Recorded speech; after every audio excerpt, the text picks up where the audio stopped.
Hi guys! Nagbabalik na naman tayo sa ating video at ito ay importanteng video.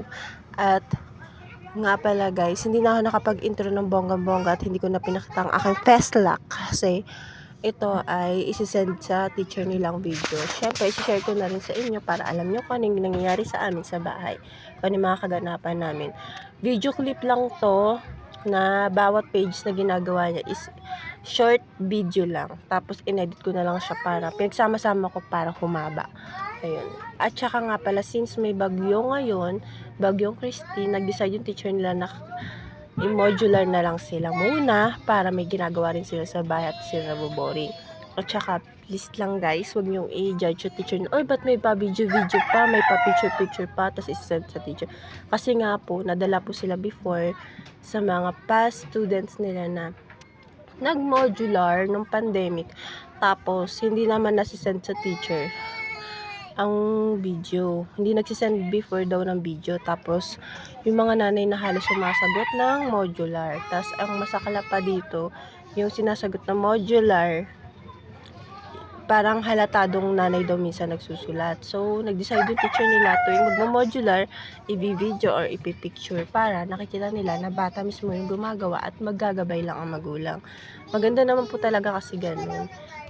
Kasi nga po, kahit sabi mo, oh, gagastos sa load, ang gastos naman sa load, hindi nga siya papasok, gumastos ka naman sa load. Importante po kasi, ginagabay lang natin sila sa pag-aaral nila. Hindi natin minamadali ang kanilang pagsusulat at pag-aaral. Kasi, para talagang may natututunan sila, kundi lang sa teacher nila, pati rin po sa atin. At least, nagkakabanding po tayo ng mami, tsaka ng anak natin. Diba po? At saka, mas nagiging close talaga sila sa atin. Kaya effective din yung modular. Kasi kahit nai-stress ka na sa pagtuturo sa anak mo, at least nakakabanding mo sila at nakakausap mo yung mga gusto nila, yung mga kwento nila, at yung mga hinaing nila sa'yo. Diba? Tsaka yan pala guys, may tinuturo ako dito kasi pinapasulat sila ng teacher nila ng ABCD. So, wala akong kopyahan. Yung kopyahan ko kasi nandito sa phone ko. Nasa messenger namin ng students. Tapos, ang ginawa ko na lang, kinopya ko na lang siya sa isang notebook. Tapos, pinapagaya ko sa kanya kasi kailangan may gagayaan silang susulatin nila. At least yan, madali niyang magagaya. Ayan guys. Sobrang saya dito sa part na to kasi nasusulat niya na yung mga ganito. At saka ang nakakatuwa sa kanya kasi kaya niyang isulat yung buong pangalan niya na walang kopya. Diba? Tsaka nakakabasa siya paunti-unti. Sobrang proud ako kasi hindi mo akalain, diba? Yung karga-karga mo lang noon, yung pinapadede mo, inaheli mo, inaalaga mo, pinapatulog mo, pinapalitan ng diaper, inaasikaso, binibisa, pinapaliguan. Tingnan mo ngayon, kaya na niya gawin ng mga bagay na ginagawa mo noon sa kanya lang. Ngayon siya na gumagawa mag-isa. At hindi lang yun, nag-aaral na. Kaya na niyang mag-isa. Although humihingi siya ng mga gabay na minsan hindi niya kaya, medyo nahihirapan pa siya, tutulungan natin.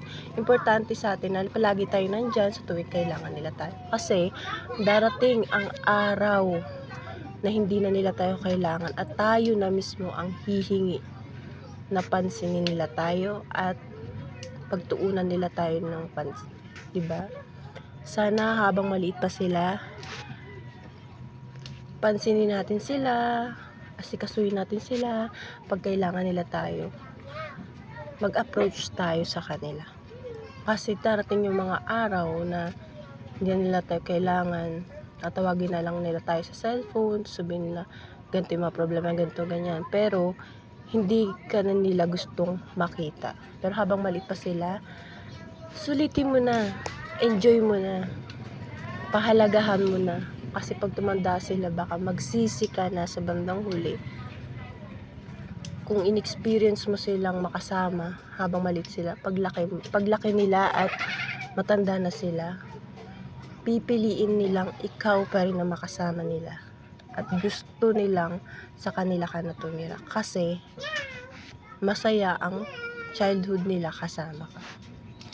Yun lang guys. Maraming salamat. Please like, share, and subscribe for more videos to come. Thank you. Bye!